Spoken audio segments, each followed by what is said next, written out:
C, B, D, C. CBB. 아, 이걸 연음을 발음을 못하다니. CBDC. CBDC에 대해서 얘기해볼까 합니다. 뭔데 그게? 예. C, 중앙입니다. 중앙. 예. 센트럴.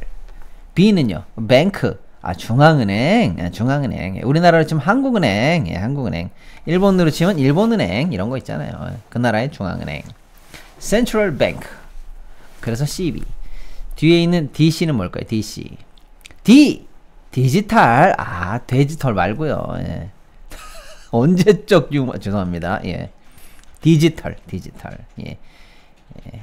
C. 근데 디지털을 영어로 하면, 한국말로 하면 뭐가 됩니까, 여러분? 디지털. 예. 엄밀하게 말하면 전자, 이것도 아니고, 가상, 이것도 아닌데요. 그죠? 예. 아무튼 디지털은 그냥 디지털이라고 할게요. 예. C는 뭔데요? currency. 현찰. 예. 줄이면 뭡니까? 예. 중앙은행이 발행하는 디지털 화폐. 요게 CBDC가 되겠습니다. 지금도 돈은 누가 발행해요? 한국은행만 발행하죠. 예. 제가 발행하는 거는, 예, 돈이 아니에요. 예. 또, 어디에서 발행하는 상품권은 돈이 아닙니다. 예. 뭐, 어느 지자체가 발행하는 특별한, 뭐, 그 시장에서만 쓰는 특별한 지역 화폐들 많죠? 돈이 아니에요. 진짜 돈은 한국은행이 찍어내는 돈. 지금도 그것만 돈이에요. 그렇죠. 예. 그런데 지금 돈은 어떻게 존재합니까, 여러분? 종이로 존재해요. 아, 돈을 안 갖고 왔네, 실물을. 아, 이런. 아무튼 이렇게 돈. 10,000원짜리, 50,000원짜리, 이 돈. 이게 진짜 돈이죠. 예. 이게 돈이에요. 그러니까 이게 원물이란 말입니다. 원물. 실제로 이걸 찍는 거예요. 예. 그런데 요새 여러분, 돈 쓰세요, 돈? 잘 안 씁니다. 지금도 제가 돈 꺼내야지 하는데 돈이 없어요. 예. 지갑에도 얼마 없을 거예요. 예. 다 어디 있어요? 예. 다 숫자로만 존재합니다.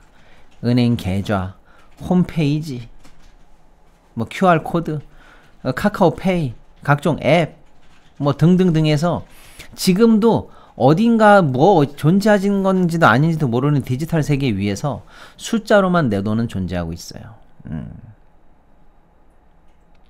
그런데 지금 존재하는 숫자, 이 계좌 속에서 존재하는 이 숫자들, 여러분 계좌에 100억 딱 찍혔다 보세요. 그 느낌 오실까요?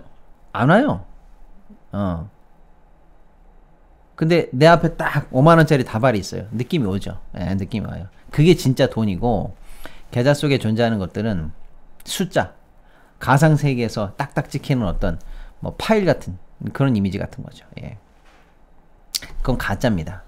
거래를 편하게 하기 위해서 우리가 각종 디지털 시스템 위에 얹혀놨기 때문에 사실상 숫자로 보이고 파일로 보이고 이미지로 보이는 거지, 진짜는 돈이에요. 종이돈. 현재는 종이돈의 시대입니다. 예. 그런데 여러분이나 저나 지금 종이돈을 많이 쓰지 않아요. 아까 말씀드린 그 가상세계와 인터넷 세계에 숫자만으로 존재하는 돈들이 더 많이 움직여요. 그러다 보니까 이렇게 생각을 하게 된 거예요. 각국의 중앙은행들이, 야, 화폐의 소멸시대, 종말의 시대에 살고 있는 거 아니야? 종이돈의 시대 말이야. 그러면 이참에 종이돈이 지폐가 아예 없는 세상이 오지 않을까라는 상상 니네들 해봤어? 한번 준비해볼까? 라는 측면에서 나온 게 바로 CBDC가 되겠습니다. 정확하게는 이거예요. 진짜 종이돈이 없다고 여러분 한번 생각해보세요. 그리고 한국은행이 자 여기 있습니다 돈, 그리고 저한테 딱 10,000원을 원래 주는데, 자 여기 있습니다 돈, 그러고 딱 받았는데 저는 뭘 받은 거예요? 눈에 안 보여요. 파일을 받은 거예요. 디지털 속에서만 존재하는 돈을 받은 거죠. 그래서 거기 돈 있잖아요. 돈 10,000원 있잖아요. 옛날에는 돈을 보였는데 이제 돈이 없는 거죠. 그럼 어떻게 해야 돼요? 이 종이는 실물이 확인이 되는데 이 CDBC는 CBDC는요. 스마트폰을 눌러보든지 우리가 예를 들면 인터넷으로 들어가서 지금 내 계좌를 딱 눌러보면 숫자로 딱 보이는 것처럼 가상의 세계에서 그걸 구현할 수 있는 기기 속에서만 존재하는 거죠. 내 돈이 실제로. 그런 화폐를 CBDC라고 하는 겁니다. 개념을 다시 한번 생각해 보세요, 여러분.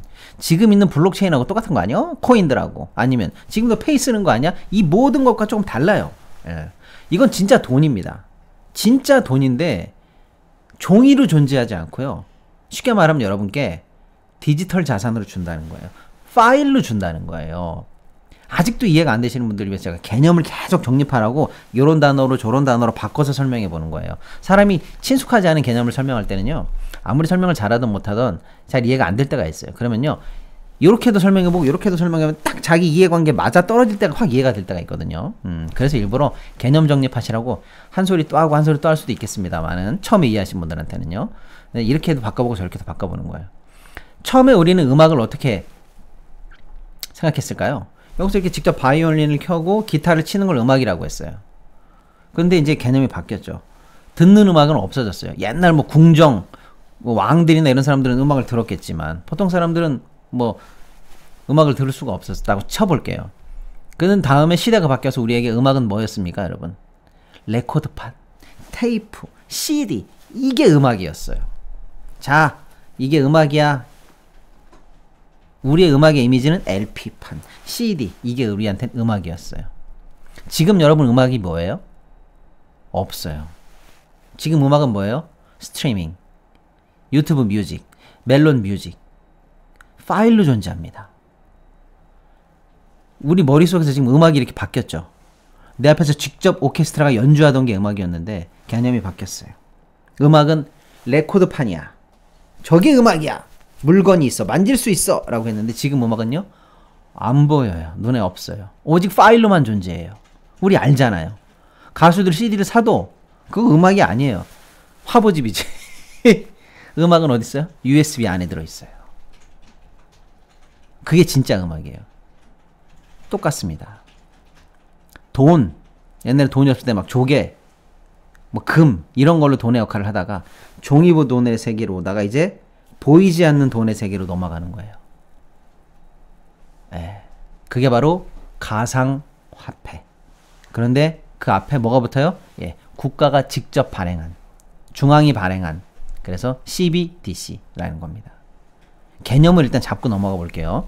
처음 들어보시는 분도 있으실 거예요. 저희 독자님들 중에서 또 생업에 바쁘시고 또 연세가 계신 분도 있고 이런 디지털 문화에 조금 친숙하지 않은 분도 계실 테니까요. 그러면 이렇게 물어보시는 분들 계세요. 야, 나 처음 들어본다. 그 뭐 이렇게 중요하다고 지금 이 바쁜 시간에 목요일 첫 주제로 그걸 갖고 왔어 라고 하는데 여러분 엄청 중요하기 때문에 갖고 온 겁니다. 이걸 처음 들어봤다. 난 아직도 무슨 개념인지 이해가 안 된다. 아니돼요. 큰일 납니다. 지금 여러분 시대를 맞춰 가셔야죠. 예, 엄청 중요한 얘기입니다. 대충 이해되셨죠? 중앙은행이 돈을 찍어내지 않습니다. 아니, 돈을 찍어냅니다. 종이를 찍어내지 않습니다. 이제 여러분께 파일을 줍니다. 눈에 보이지 않는 돈, 여기 있잖아요. 돈 가져가세요 라고 해서 돈을 찍어주는 시대에 들어가고 있다는 말씀을 드리는 겁니다.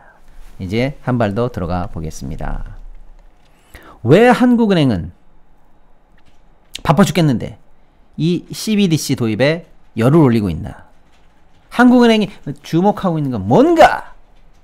야, 자 여러분이 아무리 난 몰라, 난 그래도 종이돈이 좋아 이렇게 거부해도 시대가 그쪽으로 가고 있어요.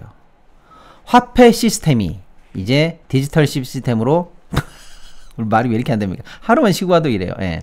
전환하는 이른바 패러다임의 대전환의 시대를 이미 여러분은 살고 있기 때문에 한국은행 입장에서도 물러설 수 없죠. 시대를 이끌어가면 이끌어갔지 우리가 뒤로는 못 가지 라고 하면서 예, 패러다임 대전환의 시대에 앞장서서 변화를 이끌어가겠다라고 해서 한국은행도 적극적으로 생각하고 있다라는 겁니다. 자, 또 하나. 여러분 지금 실제로 왜 여러분에게 종이돈이 별로 없어요? 다 인터넷 앱으로 돈 송금하잖아요. 세금도 카카오페이로 내요. 선물도 카카오페이로 하고요. 친구들과는 송금 뭘로 합니까? 죄다 토스로 해요. 예. 그리고 뭐 술 먹고 어디 가서 뭐 가게에서 긁을 때 다 뭐 씁니까? 삼성페이, 네이버페이, 심지어 애플페이까지 쓰잖아요. 잘 들어보세요. 여러분이 종이돈을 쓰지 않고 수많은 디지털 어떤 툴을 이용해서 돈을 쓰고 계신데 걔네들 다 누군지 아세요? 죄다 민간 기업이에요. 민간 기업이라니까요. 은행, 거대 기업, 거대 SNS 네트워크 기업 다 이런 애들이에요. 한국은행이 생각한 거죠. 각국의 중앙은행이 생각한 거예요. 돈은 말이야 내가 찍어서 내가 관리할 때 품 안의 새끼라고 내 손 안에 있을 때 돈인데 이거 가만히 생각해보니까 이거 유통망에서 철저히 국가는 배제돼 있다. 죄다 민간들이 돈을 움치락움치락 하면서 유통망이 민간 손에 넘어가 있다. 이거는 권력의 이양과도 같은 거죠. 이건 아니 돼요. 내가 다시 화폐와 돈의 흐름 속에서 주인으로 컴백해야겠어 라고 하는 화폐 통제력에 관해서 국가가 다시 그립을 세게 잡겠다는 이런 의지가 생긴 겁니다. 다시 한번 정리해 볼게요. CDBC는 뭔지 설명해 드렸어요. 한국은행은 또 각국의 중앙은행은 왜 적극적이야? 첫째, 시대가 이미 가고 있다. 둘째, 이렇게 뒤쳐지면 안 되겠죠. 둘째, 내버려뒀더니 이거 뭐 화폐 시장에서의 통제력을 죄다 민간이 행사하고 있더라. 그러면 안 되지. 내가 주인으로 나서야지. 이렇게 일단 배경으로 잡힌다라는 겁니다. 자, 그리고 이 CBDC 시장에 대해서 이미 각국의 중앙은행들이 경쟁적으로 각축을 벌이고 있더라라는 겁니다. 이유는 조금씩 다릅니다. 중국이 가장 적극적이에요. 제가 볼 때. 왜냐? 중국 애들은 하여간에 이 서방이 만들어 놓은 시스템, 달러화에 기반한 이 시스템, 이거 싫거든. 그러니까 나는 위안화 가지고 우리 공산당이 통제하는 경제가 마음에 들거든. 그러려면 어떻게 해야 되겠어? 내가 이 가상 디지털 시장을 통해서 화폐 시장의 그립을 꽉 잡아야지 라고 해서 중국이 뛰쳐나가고 있는 거고요. 러시아는요, 원래 이 정도까지는 아니었는데 미국이 경제 제재를 하고 국가 간의 이 결제망 스위프트라고 하는데 거기서 빼버렸어요. 그러니까 이거 뭐 답답해서 살 수가 있나? 야, 우리도 그냥 가상화폐로 가! 라고 해서 전쟁이 촉발한 강력한 강제 동기에 의해서 뛰쳐나가고 있고, 서방 세계는 그럼 안 뛰쳐나가나? 뛰쳐나가죠. 유럽 중앙은행도 지금 논의하고 있고요. 미국도 사실상 이미 많이 굉장히 많은 부분 진입해 있습니다. 네. 우리도 역시 그러니까 각국의 중앙은행과 경쟁을 해야 되는 상황입니다. 시간이 없으니까 또 넘어갈게요. 결론적으로 말씀드리면 이제 단순하게 종이돈이 디지털 돈으로 바뀐다라는 것보다도 더 나아가서는 국가가 화폐를 어떻게 다루는가, 각국의 중앙은행들은 새로운 디지털 세상에서 어떻게 경쟁하는가와 같은 거대한 프레임 전환이 일어나고 있다. 이렇게 일단 보셔야 되겠습니다. 자, 한 발 더 들어가 볼게요. 내 돈을 말이죠, 여러분. 종이로 뽑아, 쭉 뽑아. 뽑아서 우리 집 금고에 딱 쌓아놔. 그러면 그리고 앞으로 난 현찰로만 살아. 그러면 내가 돈이 얼마 있는지 여러분 알 수 있어요? 몰라요. 아무도 몰라. 며느리도 몰라. 아무도 모릅니다. 그런데 국가가 나서서 디지털로 나를 관리한다? 그러면요, 누구누구네 집 장부에 디지털 화폐가 얼마 있는지, 그 디지털 화폐를 어떤 디지털 툴로 페이로 제공해서 또 썼는지 등등등 쫙 추적하기가 쉬울까요? 안 쉬울까요? 쉽죠. 디지털 세계 위에서 툴 위에 얹어져서 유통되기 때문에 국가가 내 돈을 얼마 있는지, 어디로 가는지 손바닥 안에 놓고 보는 거랑 같은 효과가 날까요? 안 날까요? 나지요. 그래서 여러분, 퍼뜩 드는 생각이 뭐예요? 그래, 뭐 중앙 뭐 어쩌고 뭐 디지털 화폐 알겠어. 그리고 시대가 그쪽으로 가는 것도 알겠고 각국이 막 경쟁하는 것도 알겠는데, 이걸 만약에 내일이라고 생각해보고 나면 가만히 있어봐. 이거 뭔가 깨림직한데? 이런 기분 들으시죠, 여러분?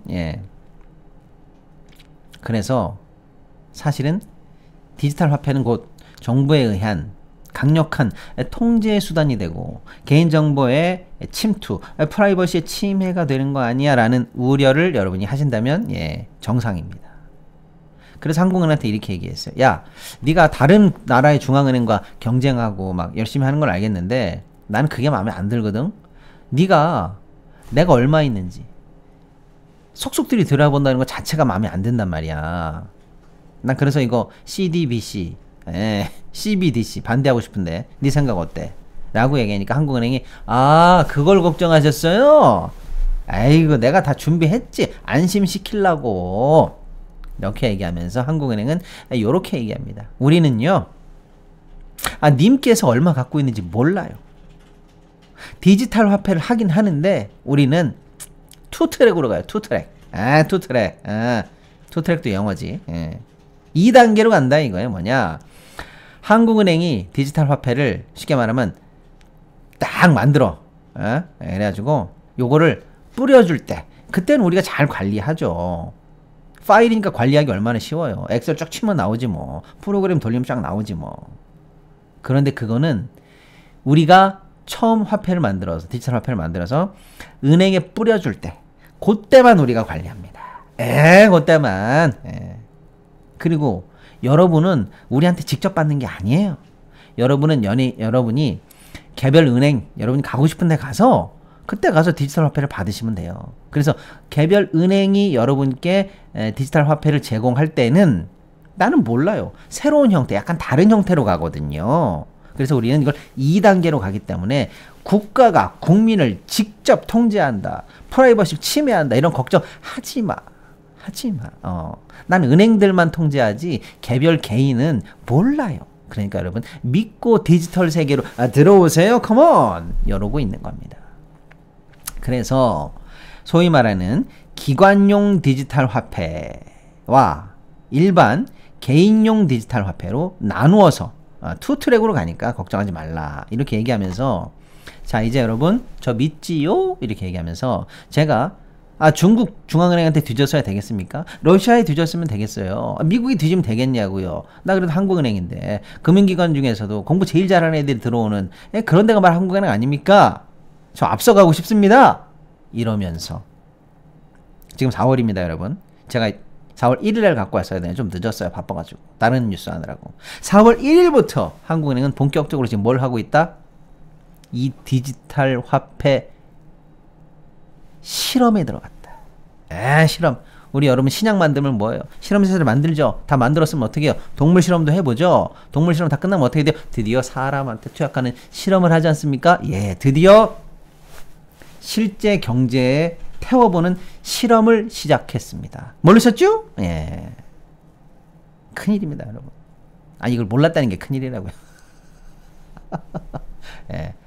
저도 몰랐어요. 저는 알았죠. 근데 4월 1일이 벌써 돼가지고 지금 들어갔나? 이게 깜빡하고 넘어갔다니까요. 이렇게 둔감한 사이에 세상은 이렇게 변합니다. 그래서 한국은행이 드디어 디지털 화폐 세상을 실험하기 시작했습니다. 그것도 이름도 멋있게 지었어요. 이른바 프로젝트 한강. 한강. 대한민국의 자랑. 노벨 물리학상이 아니죠. 노벨 문학상 우리 한강 작가의 거룩한 이름 한강. 또 서울을 유유히 흐르고 있는 한 리버의 그 한강 맞습니다. 한국은행이 하고 있는 실험 한강 프로젝트입니다. 너 왜 이름을 한강으로 지었어? 디지털이라면 전혀 안 디지털스럽게 라고 했더니 한강의 기적 뭐 이런 거래요. 다시 한번 디지털 세계에서 우리 경제가 뭐 일어나 볼까 뭐 아무튼 뭐 그런 뜻이라나 어쩐다나. 그러면서 한강 프로젝트를 시작합니다. 이게 뭐냐? 4월부터 6월까지 진행되는 대규모 실험입니다. 디지털 경제의 실험. 어떻게 하는 거냐? 한국은행이 아까 말씀드렸죠? 돈을 이만한 박스, 관권 이렇게 딱 뽑아가지고 은행에 또 촥 창고로 넣어주고 막 보안 요원이 총들고 이런 게 아니고 야 파일 받아라 신한은행 이러면서 총 7개 은행입니다. 국민, 신한, 하나, 우리, 농협, 기업, 부산은행 등 7개 은행한테 야 계좌 열어라. 전자화폐 쏜다. 퓨! 탁! 꽂혔습니다. 꽂혔어요. 그리고 그 7개 은행에 이제 고객 여러분께서 나요 나! 라고 하면서 나 디지털 화폐 써볼래요 라고 하는 고객들 10만 명을 지금 10만 명이 다 모였는지 제가 모르겠어요. 어쨌거나 최대 10만 명의 희망자 저요! 나 써볼래요 하는 사람한테 딱 신청을 받아서 제가 예를 들어서 여기 농협 있으니까 농협 고객이잖아요. 딱 갑니다. 그래서 나 실험하겠어. 그러면 이렇게 하는 거예요. 여러분 지금 계좌 얼마 있습니까? 저 100만 원입니다. 그러면 요거 디지털 화폐로 바꿔 드리겠습니다. 그럼 제가 원래 갖고 있던 계좌에서 예, 일단은 100만 원이 없어졌어요. 그리고 100만 원짜리 디지털 화폐가 뿅 하고 생겨서 새로운 계좌에 들어갔다고 해볼게요. 그래서 저는 핸드폰 속에 농협은행에 디지털 화폐 계좌에 제 디지털 머니 100만 원이 들어있는 겁니다. 요걸 들고 이제 어디로 가요? 가만히 있어보자. 친구한테 송금 한번 해볼까? 그럼 어떻게 합니까? 아, 철수야, 내 디지털 화폐 받아라! 그러고 10만 원을 평평평 평 쏘는 거예요. 철수는 이때 송금을 어떻게 받는지 아세요, 여러분? 아, 일단 넘어갈게요. 그래서 가만히 있어봐. 이거 디지털 화폐니까 돈이잖아, 돈. 이거 쓸 수 있나 가보자! 라고 해서 예, 사용처도 예, 맞췄습니다. 세븐일레븐, 이디야 커피, 교보문고, 농협, 하나로마트 등 이런 오프라인 매장이 있고요. 현대 홈쇼핑, 땡겨요 이런 온라인 매장도 예, 협업에 들어갔습니다. 그래서 제가 예를 들어서 교보문고 가서 책 한 권을 딱 사고 네 2만원입니다 할 때 지갑에서 돈 꺼내거나 신용카드 돈 꺼내거나 삼성페이 꺼내는 게 아니고요. 아까 그 내 디지털 화폐에 딱 들어가서 2만원 평 결제. 그리고 제가 가만히 있어보자. 오늘 온라인 쇼핑 해볼까? 집에 가서 홈쇼핑 재밌는 거 나왔네. 뭐 낙지볶음 3만원? 아니야, 이따 우리가 광어 광고할 거니까. 아, 광어 오케이 딱 눌러놓고 결제하시겠습니까? 오케이. 어디로 할까요? 디지털 계좌 평 요런 실험이 현재 진행 중입니다. 예. 한국은행은 실험의 목표를 이렇게 말하고 있습니다. 그야말로 거대한 디지털 실험이다. 이렇게 얘기를 하고 있는 겁니다. 예. 요 실험이 일단 1차적으로 성공이 되고 잘 돈이 돌아가는지 이를 보고 나서 2차 실험도 계획한다고 하는 거예요. 2차 실험은 뭐냐? 10월부터 이제 2차 실험을 하는데 아까 제가 살짝 미리 맛보기 드린 거 있잖아요. 철수야, 나 돈 좀 보내줘 라고 할 때 가만히 있어보자. 내가 보낸다 라고 할 때 기존엔 여러분 송금 어떻게 합니까? 은행 계좌 보내줘라. 그럼 우리가 그 은행을 통해서 쏘고 그 은행이 그걸 다시 철수한테 쏘고 요런 구조인데 이제는 뭐예요? 디지털 계좌를 알기 때문에 디지털 계좌로 바로 보내는 겁니다. 잘 들어보세요, 여러분. 계좌는 어떻게 하다 보니까 지금 실험입니다만은 그게 중요한 게 아니고 은행이라든지 복잡한 과정을 겪는 게 아니라 철수의 디지털 지갑으로 제가 그냥 보내는 거예요. 평! 그럼 철수가 갑자기 뿅! 10만원 디지털 화폐가 들어왔네. 오케이, 굿. 요런 실험도 2단계에 걸쳐서 진행될 예정이라고 합니다. 예정이라고 해요. 자, 요런 프로젝트가 진행되고 있다는 것까지 말씀드리겠습니다. 다시 한번 정리해 볼게요. 그러면 이런 CBDC가 도입되었을 때 도대체 장점이 뭐고 단점이 뭔데 이렇게 열들을 올리고 있는 거야? 라고 생각해 보실 수가 있겠죠? 인터넷 정수기 휴대폰을 가만히 두면 최대 128만원 손해입니다. 지원금을 설치 당일 바로 받을 수 있는 아정당 인터넷 TV는 최대 48만원, 정수기 최대 30만원, 휴대폰 전환 지원금 최대 50만원의 비밀 지원금까지 약정 끝날 때마다 현금을 꼬박꼬박 받으실 수가 있습니다. 법이 정해준 지원금이니까 당연히 챙기셔야 합니다. 심지어 이제 카드까지 최대 29만원 혜택을 받으실 수 있고요. 500종 이상 한 번에 비교 가능하니까 안 할 이유가 없습니다. 전국 가입자 수 1위 아정당! 가입 수당이 가장 많아 현금을 최대로 줄 수가 있죠. 만약 다른 것보다 혜택이 적다면 차액의 120%를 보상해주는 제도도 있습니다. 24시간 365일 전화의 카톡 무료 상담에 초고속 설치도 가능합니다. 이사 청소도 유명한 홈서비스 전문기업 아정당. 이사 당일 불만족 시 전액 환불해주는 보장이사도 가능합니다. 휴대폰, 인터넷, 정수기, 이사 청소 카드까지 정당하게 받자 아정당. CBDC가 도입되었을 때 도대체 장점이 뭐고 단점이 뭔데 이렇게 열들을 올리고 있는 거야? 라고 생각해 보실 수가 있겠죠? 예. 장점. 자, 결제 시스템의 효율성이 올라갑니다. 왜냐? 그동안은 어떻게 됐을까요? 여러분들이 편하다고 느끼셨습니다만은 여러분 뒤에는 엄청 많은 금융 단계가 존재합니다. 은행이 계좌를 열어줘야 되고요. 제가 만약에 철수한테 돈을 보내려고 해도 제 계좌에서 돈을 착착착 누르면 은행이 그 계좌를 디지털로 뽑아서 철수한테 보내고 또 페이 같은 것도요. 제가 페이를 쓰면 여러분 계좌에선 돈이 나갔다고 처리가 되지만 이게 페이 업체들이 그 돈을 나중에 여러분께 뽑고 사업자한테 뿌려주고 실제로는 나중에 시차를 두고 송금을 받고 뭐 등등 복잡한 과정들이 깔려 있는데 이거 어떻게 되겠어요 이제? 우리가 그냥 전화번호 하듯이 문자 하듯이 딱 쏴버리면 그냥 바로 펴펴펴펴 축축축축 엄청난 돈의 유통 단계가 없어져 버려요. 그냥 바로 디지털로 파일 보내듯이 평평평평 날아갑니다. 여러분 친구한테 우편 보낼 때 어떻게 해야 돼요? 포장해야죠. 택배 불러야죠. 택배 아저씨가 예를 들어서 직접 배달해야죠. 또는요 우체국 가야죠. 소포 무게 달아야죠. 보내죠. 우체부가 배달해야죠. 집으로 가서 열어봤죠. 근데 지금은요 메일 보낼 때 어떻게 보내요? 쏙 쓰면 끝나는 거 아니야. 예를 들어서 이런 식이 될 가능성이 많다는 거예요. 자, 이게 장점이에요. 화폐 유통 과정, 유통의 효율성이 엄청 좋아진다. 그냥 유통 과정이 없다고 보면 돼요. 그냥 다 평평 다 한 단계, 2, 3, 4단계가 없어요. 그 다음에 자금 흐름의 투명성 확보될까요? 되죠. 디지털로 간다는 건 다 증거가 남는다는 거예요. 예. 추적이 가능하다는 얘기. 투명성이 확보가 됩니다. 자, 그 다음에 은행 계좌가 없는 사람도 이제는 전자지갑 이런 것들만 있으면 금융세계로 들어올 수 있었다. 이런 겁니다. 있다 이런 거예요. 이런 말씀 드리는 조금 뭐합니다만 예를 들어서 나 은행 한 번도 안 가보신 분, 문맹이야 이런 분들 계시죠? 또 신용불량이나 뭐나 이런 것 때문에 계좌 자체를 열지 못하면요. 또 압류가 많이 들어가 있어서 은행 시스템에 뭔가 돈을 올리기 시작하는 순간부터 뭔가 안 된다 하시는 분들은요. 현찰 세계에 살아야 되는 분들이 계시거든요. 그런 분들은요. 사실상 우리나라의 금융 시스템에 접근이 안 되고 약간 원시 시대처럼 사셔야 되는데 이제는 어떻게 된다? 그런 분들도 어떤 식으로 보면 뭐랄까요? 금융 어떤 시스템 내로 약간 포섭되는 그런 기능도 있다. 이런 거고요.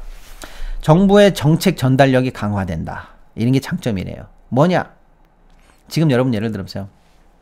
소외계층한테 전화하는 거야. 여러분 힘드세요? 우리 소득분이 몇 분이세요? 숨겨놓은 재산은 없으세요? 그럼 저희가 지급을 해드릴 테니까 매월 동사무소로 나오세요. 뭐 복잡하잖아요. 근데 이제 어떻게 해요? 디지털로 쫙 검색해가지고 그 사람 가상지갑에 딱 꽂아주면 끝나요. 다이렉트로다가. 수많은 정책의 효과들, 거기에 딸린 자원 배분 같은 것들이 엄청 효율적이 되겠죠. 국가의 디지털 경쟁력도 당연히 강화되겠죠. 자, 단점은 뭐가 있을까요, 여러분? 단점. 지금까지 수많은 화폐, 종이화폐의 유통 과정을 담당했던 그 중간에 있었던 수많은 민간 기업들 사라질까요? 사라집니다.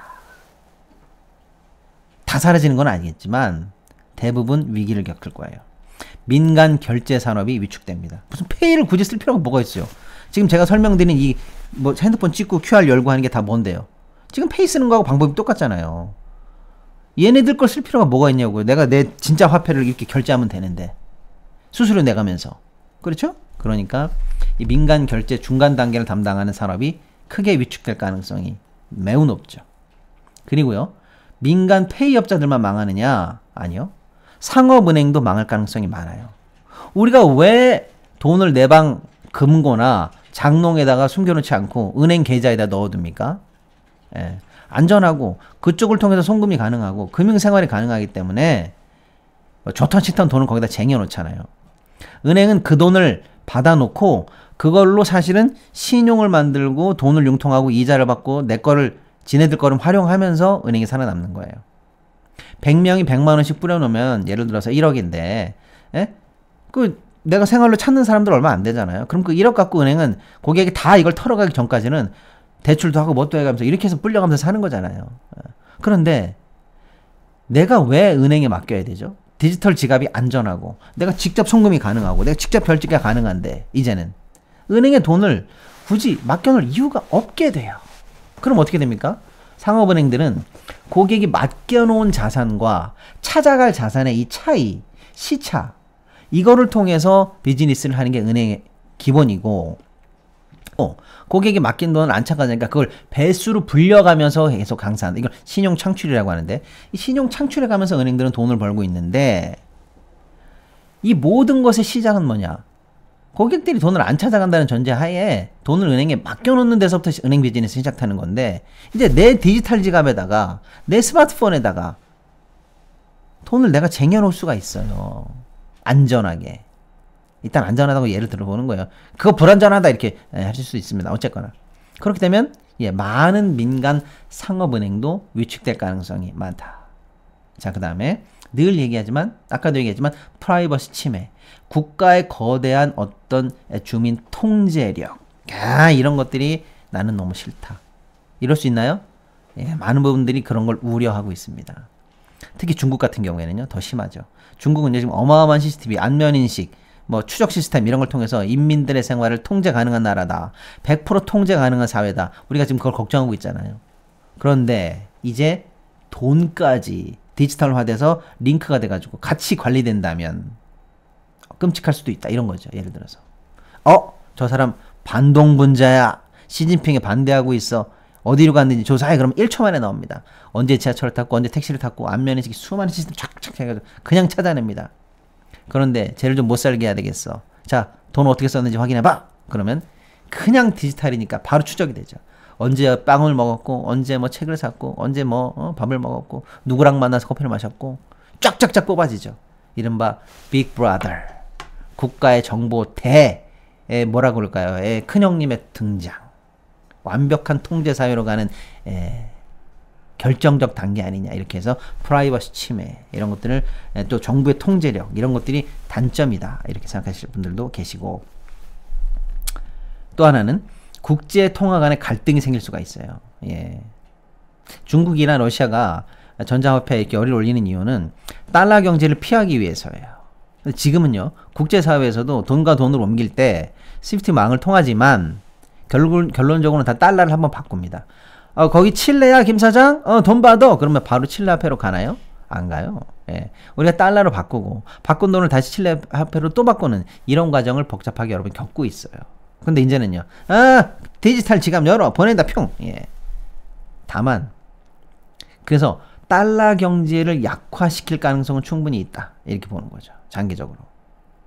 그런데 이 국가 간에 달러를 거치지 않아도 되는 세상으로 가지만 어떻게 이거를 비율로 맞춰서 조화시킬 것인가, 요건 또 약간 미지의 영역으로 남아있어서 충돌 포인트다. 이렇게 볼 수도 있겠죠.